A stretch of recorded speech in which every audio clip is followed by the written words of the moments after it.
Think about the last genuinely tense meeting you were in. A client pushing back hard, an investor grilling you, an employee pushing back on a decision. What did you do?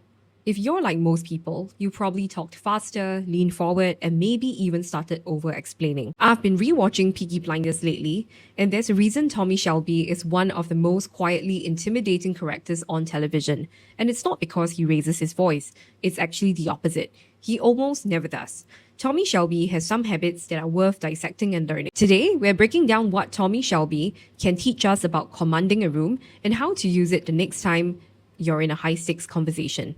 The first thing you notice is how slowly and deliberately he moves and how rarely he reacts, even when someone's trying to provoke him. That stillness isn't passive. It is a signal. It tells everyone in the room, I'm not scared and I'm not in a hurry. So here's the founder translation. When a client emails you something aggressive or a number in a meeting goes wrong, your instinct is to respond immediately, to fill the silence, to defend yourself, and to fix it on the spot. But reacting fast usually signals the opposite of what you want. It signals that you're rattled. The skill to practice is the pause. Before you respond to bad news, take a breath. Let there be a second of silence.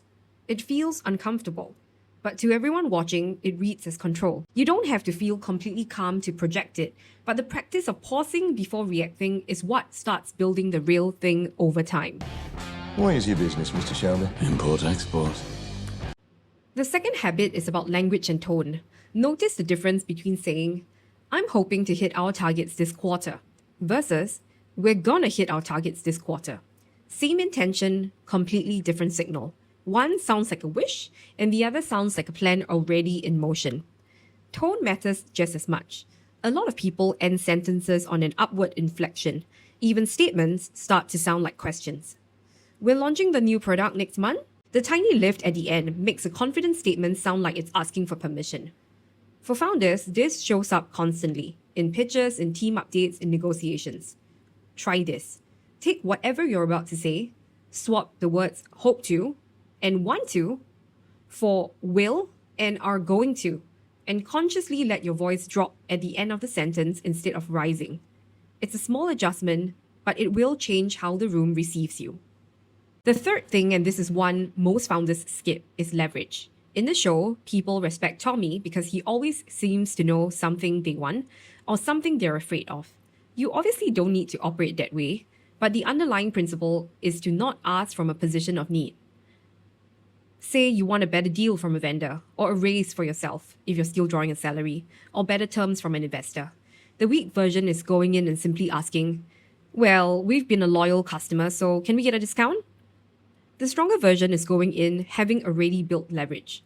You've created clear value for them, and you have other options on the table. Concretely, before any negotiation, ask yourself two questions. What value have I already created that they would hate to lose? And what's my alternative if this doesn't work out? You don't have to use either as a threat. Just knowing they exist changes how you show up, and people will be able to feel that difference even if you don't say it out loud. So stillness over reaction, conviction in how you speak, and leverage before you ask. None of this is about being cold or manipulative. It's about not giving away your composure. In moments where composure is exactly what earns respect. If you found this useful, please subscribe. We drop a video every week where I dig into frameworks like this to help you show up sharper in the moments that actually matter for your business. Thank you for watching.